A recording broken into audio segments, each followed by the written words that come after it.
बात कर रहे हैं कि जो हमारा रिंबी आड़ा है वो पोल्यूट किया जा रहा है। वो अगर किसी कोल्ड स्टोर ओनर ने ऐसा किया है तो बड़ी गलत चीज है, नहीं होना चाहिए।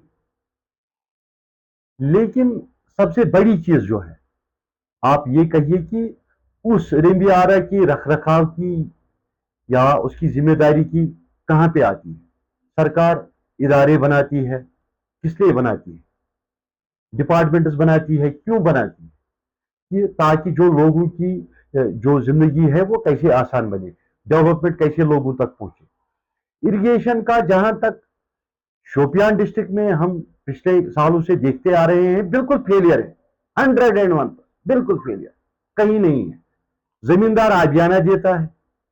मुझे बताइए, मेरी समझ में नहीं आता उस जमींदार का आजियाना किस चीज का लिया गया। आज आप देख रहे हैं गांव गांव में हाहाकार मची है, बागों में पानी देने की जरूरत है, कहीं है ही नहीं कोई। लोग खुद आ रहे हैं, लोग खुद सफाइयां कर रहे हैं नदी नालों की। मुझे बताइए वो आजियाना किस चीज का उनसे लिया जा रहा है। इरिगेशन डिपार्टमेंट का 100% फेलियर है। अगर उनका मैन पावर नहीं है तो उसकी जिम्मेदारी किसकी बनती है? उनको एडमिनिस्ट्रेशन को वाकिफ कराना चाहिए कि हमें इतने मैन पावर की जरूरत है और वो मैन पावर प्रोवाइड सरकार तो करेगी ही। लेकिन गली गली जगह जगह गांव गांव आज आप देख रहे हैं झगड़े हो रहे हैं, लोग परेशानियों में है। सिर्फ एक रिंबियारा हमारा है, बिल्कुल रिंबियारा के थ्रू हमारे हजारों सैकड़ों गांव सैराब होते हैं, उनकी जमीनें सैराब होती हैं। उसका पोल्यूट होना एक अच्छी बात नहीं है। जरूर है, मैं ये नहीं कहूंगा कि अगर किसी कोल्ड स्टोर के जिम्मेदार ने ऐसा किया है तो उसने उसने गलत किया, उस पर एक्शन होना चाहिए। लेकिन ये जब तक वो वहां पड़ा, ये तब भी इरिगेशन डिपार्टमेंट की नजरों में नहीं आया जब तक कि मीडिया ने इसको हाईलाइट नहीं किया। उनको पता ही नहीं था, इरिगेशन डिपार्टमेंट के जिम्मेदारों को इस चीज का इल्म ही नहीं था जब तक कि ये मीडिया में नहीं आया कि ऐसा हुआ है। कहां होता है, एक रेस्पॉन्सिबिलिटी नहीं है उस डिपार्टमेंट की कि वो सर्वे कर किया करे, वाटर बॉडीज की चेकिंग के लिए उनका स्टाफ हो काम करे? कहां होता है?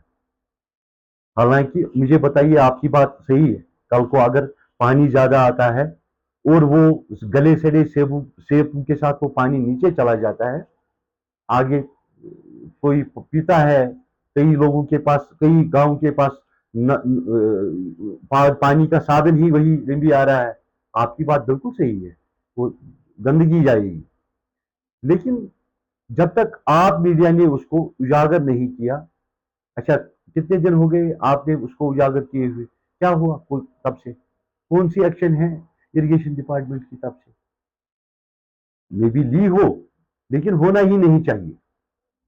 ओवरऑल मैं आपसे यही कहना चाहूंगा कि ये जो है आपका जो सवाल है, इसमें 100% फेलियर इरिगेशन डिपार्टमेंट का है। मेरी डिस्ट्रिक्ट एडमिनिस्ट्रेशन से गुजारिश रहेगी कि इरिगेशन डिपार्टमेंट को मुतहरिक किया जाना चाहिए, अगर मैन पावर की कमी है वो प्रोवाइड किया जाना चाहिए, और लोगों के जो मसाइब है उनको देखा जाना चाहिए। धीरे धीरे हमारी वाटर बॉडी स्ट्रिक हो रही है।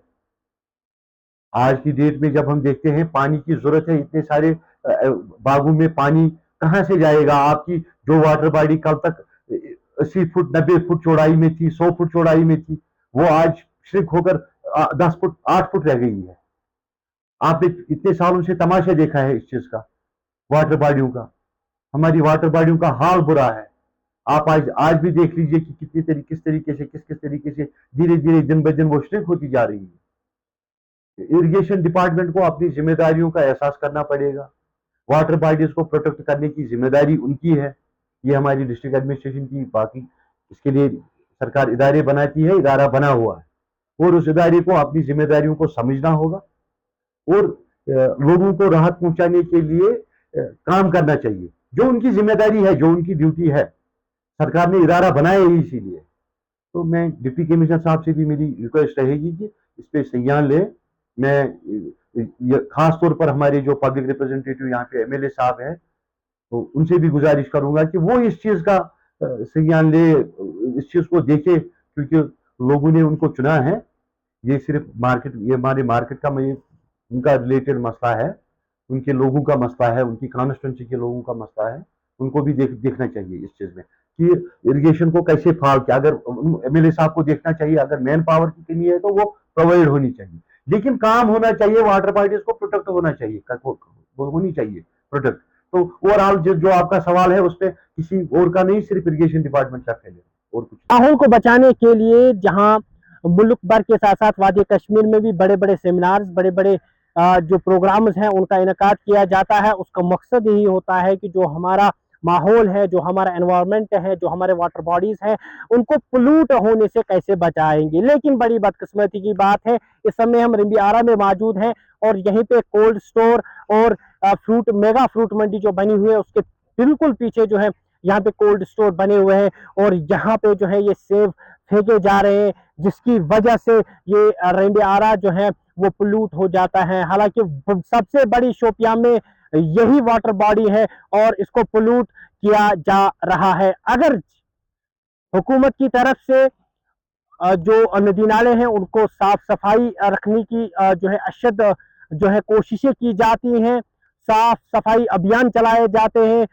स्वच्छता ही सेवा है, ऐसे प्रोग्राम का मकसद यही है कि हम अपने इर्द गिर्द अपने वाटर बॉडीज को पोल्यूट यानी खराब होने से बचाए। लेकिन आप देख लीजिए कि दिन दहाड़े यहाँ पे खराब सेब जो है वो जो कोल्ड स्टोर से निकलते हैं, वेस्ट प्रोडक्ट जो सेब होते हैं, जो कि खराब सेब होते हैं, उनको यहाँ पे फेंका जाता है, जिसके बाद ये इस वाटर बॉडी के साथ मिल जाते हैं और न जाने कितने लोग जो है इस पानी का इस्तेमाल करते हैं पीने के लिए, क्योंकि इसकी वजह से जो है बीमारियां भी फूटने का अंदेशा है। उम्मीद यही रहेगी कि जिला इंतजामिया, डिस्ट्रिक्ट एडमिनिस्ट्रेशन शोपियां और एमएलए शोपियां जो है वो इस जमीन में मुदाखलत करेगी और इस रिम्बी आरा को बचाने की जो है हमें कोशिश करनी है। उम्मीद यही रहेगी कि एडमिनिस्ट्रेशन फिलपोर्ट जो है इसके खिलाफ एक्शन लेगी और इस रिम्बी आरा को जो है पोल्यूट होने से बचाएगी। दैनिक सवेरे के लिए दक्षिणी जिले शोपियां से मैं उमर मलिक।